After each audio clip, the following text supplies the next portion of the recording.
To the chief musician on Neginoth, a psalm of David.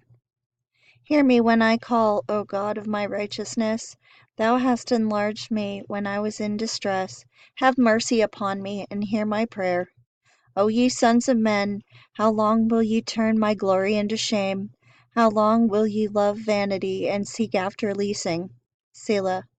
But know that the Lord has set apart him that is godly for himself. The Lord will hear when I call unto him. Stand in awe and sin not. Commune with your own heart upon your bed, and be still. Selah. Offer the sacrifices of righteousness, and put your trust in the Lord. There be many that say, Who will shew us any good?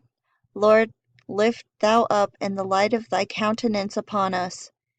Thou hast put gladness in my heart, more than in the time that their corn and their wine increased.